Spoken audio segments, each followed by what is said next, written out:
Nabi sallallahu alaihi wasallam menyatakan, man yuridillah bi khairan yufaqihu fid din. Barang siapa yang Allah kehendaki kebaikan-kebaikan pada dirinya, maka Allah fahamkan dalam agamanya. Yufaqihu fid din. Nabi tidak menyatakan yuhafidhu fid din. Tidak dikatakan Allah jadikan dia banyak hafalannya,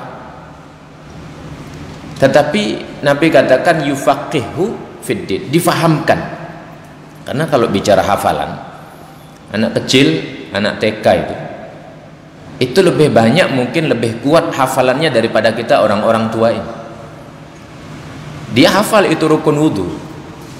Harusnya kalau sudah hafal rukun wudhu kan bagus wudhunya, tapi karena sebatas hafal, maka wudhunya dia bercanda, bermain-main.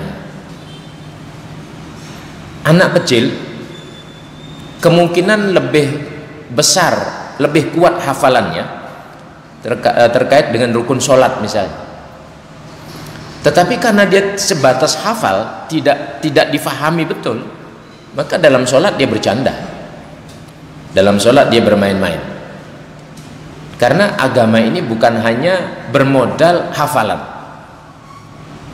Yang non ustad mungkin lebih banyak hafal hadis-hadis ataupun ayat-ayat, tetapi dia tidak faham apa itu maksud daripada hadis yang dia hafal, apa itu maksud ayat yang dia hafal, sehingga tidak banyak menyumbang daripada pemahaman karena sebatas hafalan. Dan akhir zaman ini banyak kita melihat yang dikejar itu hafalan, tapi tidak dibarengi dengan pemahaman.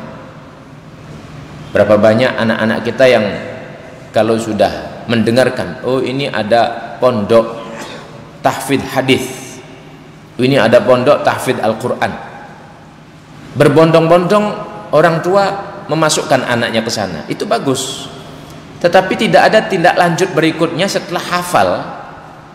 Apakah ada program berikutnya untuk memberikan pemahaman kepada anak-anak kita? Apa cukup hafal saja? Dan yang kita lihat di lapangan adalah cukup hafal, tidak dititipkan lagi kepada kiai-kiai untuk memahamkan apa yang sudah dia hafal. Maka terjadi beberapa masalah, dan ini sebagai contoh saya angkat. Kalau di timur sana ada 3 waktu sholat, 3 waktu. Saya menyimpulkan pemahaman terkait dengan ayat Al-Quran itu tanggung, atau kiainya keburu meninggal dunia, sehingga kesimpulan pemahamannya sholat itu cukup 3 waktu saja. Memang di dalam Al-Quran kalau kita fahami secara zahir, Allah Subhanahu wa taala menyatakan aqimis shalah liduluki syamsi ila ghasaqil lail wa qur'anal fajr inna qur'anal fajri kana mashhuda. Dirikanlah salat liduluki syamsi, tatkala itu matahari sudah terbenam, tergelincir mengarah ke barat,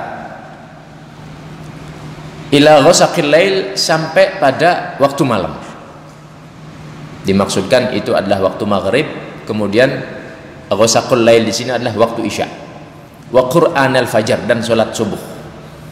Inna qur'anal fajr kana mashhuda. Sesungguhnya salat subuh ini disaksikan oleh para malaikat. Saya tidak membahas penafsiran ayat ini, karena kalau terkait dengan hukum ini ayat berbicara tentang penentuan waktu-waktu sholat, tetapi bukan hanya satu ayat ini saja. Ada ayat yang lain, misalnya fasubhanallah hina tumsun wa hina tusbihun walahul hamdu bis samawati wal ardi wa asyiyan wa hina tudhirun. Ada ayat yang lain, tetapi kalau misalnya disimpulkan secara sederhana tanpa pemahaman yang benar, maka akan muncul pemahaman ya sholat 3 waktu saja, sholat 3 waktu saja. Ini diantara penjelasan bahwa pentingnya pemahaman dalam agama. Kenapa ajaran Bahai yang baru-baru ini muncul Padahal sudah lama itu muncul. Tetapi sedikit kita menyayangkan ada seakan-akan pembenaran. Dengan bukti salah satu tokoh ikut hadir berdoa di sana. Seakan-akan menjadi satu pembenaran di kalangan awam. Padahal itu jelas-jelas ajaran sesat. Kenapa kemudian kok muncul agama Bahai seperti itu? Pemahaman dalam beragama itu tidak benar. Pemahaman dalam beragama tidak benar, sehingga muncul kesimpulan yang benar seperti itu. Atau saya ambil contoh yang lain. Sebagai ahlu sunnah wal jamaah yang mau belajar agama, kembali lagi, yang mau belajar agama, kita sudah diajarkan secara turun-temurun oleh guru-guru kita, orang-orang tua kita yang belajar juga kepada guru sebelumnya, terkait dengan ayat Al-Quran yang berbunyi Ar-Rahman 'alal 'arsy istawa. Allah Ar-Rahman, zat yang maha pengasih, itu bersemayam di atas arsy. Nah, ini ayat menjadi sebab pengelompokan yang sangat tajam, signifikan. Satu mengarah kepada kelompok kiri, yang satu mengarah kepada kelompok kanan, yang satu tengah-tengah. Di mana kelompok kiri ini, ya saya katakan kelompok kiri, di mana dia memahami dengan logikanya, karena tentu tidak ada bimbingan yang benar, dan itu jadi turun-temurun, di mana dia mensifatkan Allah itu sebagaimana layaknya makhluk. Sifat Allah itu sebagaimana layaknya makhluk, atau zat Allah bahkan selayaknya makhluk. Bagaimana pemahaman kelirunya mereka itu? Bahwa Allah itu duduk di atas singgasananya.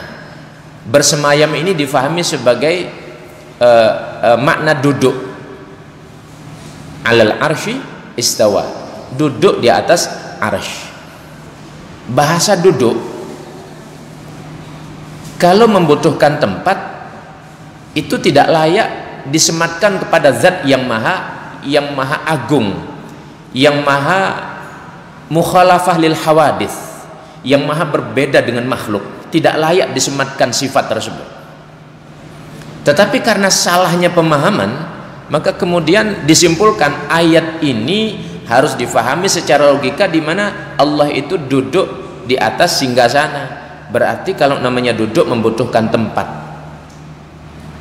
Ini kesimpulan yang sangat fatal, yang sangat keliru.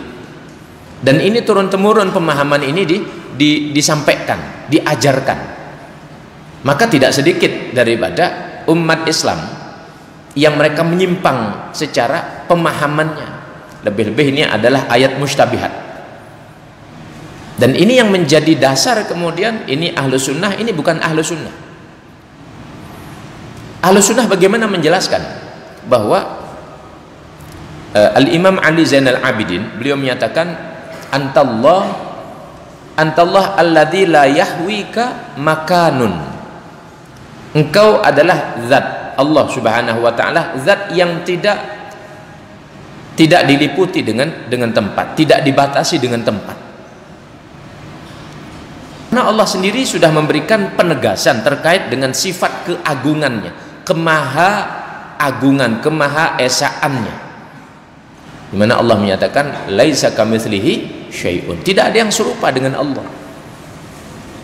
Maka jika kita mencoba membandingkan, menyerupakan, disinilah letak kesesatan pemahaman seseorang. Saya sebagai manusia berdiri butuh tempat. Di atas mimbar ini saya berdiri, makhluk. Kalau saya mau taruh HP, ini butuh tempat. Di atas meja ini saya taruh HP, makhluk. Kalau kita mau sholat, ada arah yang ditetapkan kiblat untuk di wilayah kita, daerah Indonesia ini, kemana arahnya? Ke barat, karena makhluk membutuhkan arah. Tetapi Allah apakah membutuhkan arah? Apakah membutuhkan tempat? Allah tidak butuh tempat, tidak butuh arah. Allah maha suci daripada membutuhkan tempat, membutuhkan arah. Ini pemahaman keyakinan Ahlus Sunnah wal Jamaah, dan itu perlu diperdalam lagi. Maka dibutuhkan penjelasan pemahaman tentang tauhid yang benar, sehingga tidak keluar daripada rel yang diajarkan oleh para salaf kita, para ulama-ulama kita, yang mereka punya sanad ilmu yang sangat jelas, mata rantai emas, tidak diragukan itu. Maka balik pada hadis yang saya sampaikan tadi, man yuridillah bi khairan yufaqihu fid din. Allah fahamkan dalam agamanya. Bukan Allah jadikan dia hafal agamanya, bukan, tapi difahamkan dalam agamanya. Maka tidak sedikit ada tradisi santri, tradisi pondok itu secara hafalan tidak kuat betul, tetapi kalau pemahaman jangan diragukan. Dan beberapa pondok mengadopsi daripada sistem seperti itu, sehingga banyak kiai-kiai kalau mereka berceramah tidak banyak menyampaikan daripada nas-nas Al-Quran, tidak banyak menyampaikan nas-nas hadis secara sempurna, tetapi mereka faham bahwa yang dimaksudkan daripada hadis yang pernah dipelajari pada kiainya ya seperti ini maksudnya. Mereka faham. Berapa banyak sebaliknya yang mereka hafal itu hadis-hadis banyak, tapi menyimpang dalam pemahamannya. Para hadirin yang dirahmati Allah Subhanahu wa taala, ada satu kefahaman yang itu membutuhkan waktu yang lama untuk dapat dicerna, difahami, disimpulkan. Ada pemahaman itu yang sebenarnya dia sudah paham tapi lupa, maka perlu diingatkan. Dalam Al-Quran Allah Subhanahu wa ta'ala menyatakan alladzina yunfikuna fis sarra wad dharra, orang-orang yang menginfakkan daripada hartanya di waktu lapang dan di waktu sempit. Ada perbedaan makna infak dengan makna sedekah.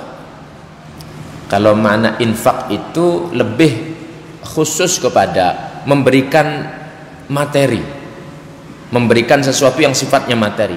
Tapi kalau sedekah itu bisa jadi tenaga, bisa jadi pikiran. Nilai sedekah itu bisa jadi kalimat tasbih, kalimat takbir, kalimat tahlil, itu ada nilai sedekahnya. Bahkan Nabi menyatakan wa fi bud'i ahadikum sedekah. Tatkala seorang suami menyalurkan hasratnya kepada istrinya, itu ada nilai sedekah di sana. Tatkala seorang suami menyalurkan hasratnya kepada istrinya, itu ada nilai sedekah di sana. Wa fi bud'i ahadikum sedekah.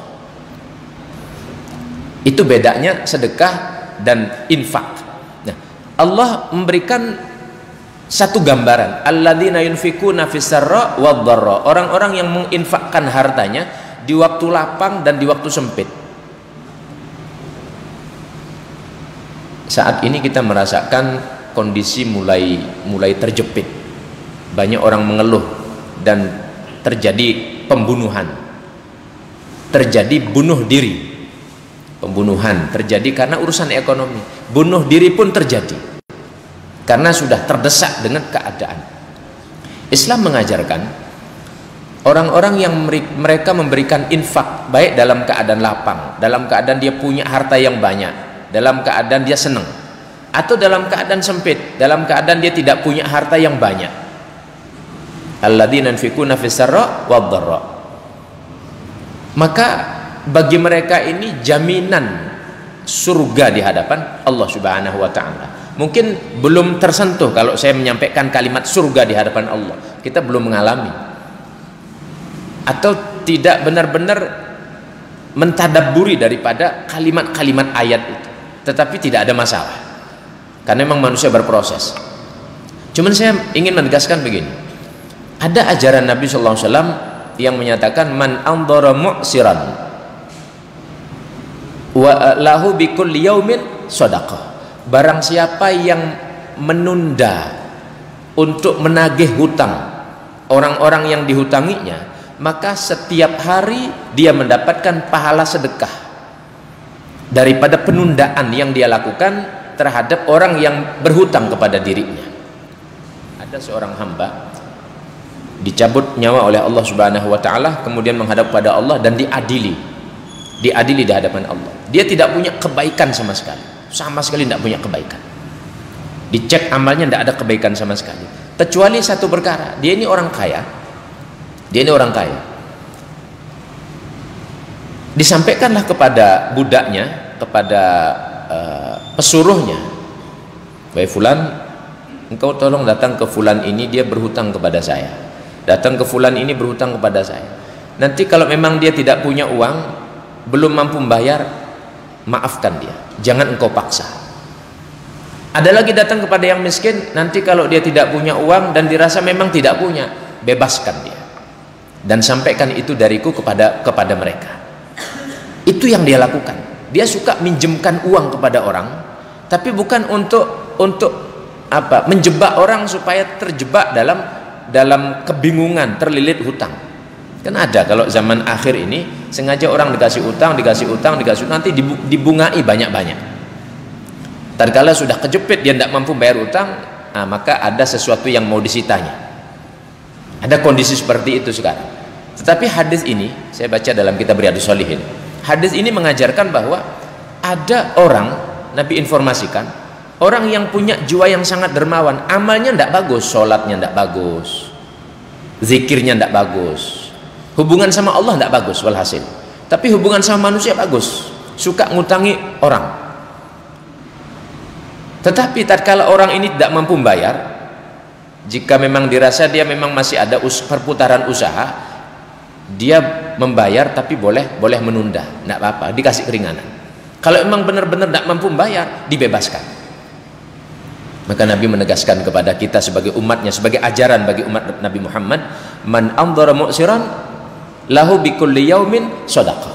Barang siapa yang menunda atau membebaskan daripada orang-orang yang berhutang kepada kita, dibebaskan untuk tidak membayar hutangnya, maka setiap hari dia mendapatkan nilai pahala sedekah sebagaimana jumlah hutang yang diberikan kepada saudaranya. Maka sesungguhnya kalau kita tegaskan, mana lebih besar manfaat sedekah langsung atau membebaskan hutang? Lebih besar pahala membebaskan hutang. Kenapa? Kalau orang berhutang itu berarti benar-benar dia membutuhkan. Mungkin jadi anaknya belum makan, anaknya mau bayar SPP dia tidak bisa, mau bayar kontrakan tidak bisa, mau bayar kos saja tidak bisa, padahal mungkin 300-400 ribu, bingung dia, kelabakan sana kemari, dia mau cari pinjaman. Maka dia jatuhkan harga dirinya, datang kepada saudaranya, cuman saudaranya sudah tidak percaya, akhirnya datanglah ke satu wadah, boleh kamu pinjam sekian, tapi kamu harus bayar bunganya sekian. Itu bukan menolong, sebenarnya itu tambah menjatuhkan, tambah membuat sumpek. Tetapi Islam mengajarkan, barang siapa yang dia memudahkan saudaranya, memudahkan daripada urusan saudaranya, maka dengan memudahkan memberikan hutang, kalaupun belum mampu membayar, setiap hari Allah catat pahala sedekah sejumlah hutang yang diberikan kepada saudaranya. Berapa banyak orang-orang yang bisa berbuat seperti ini sekarang?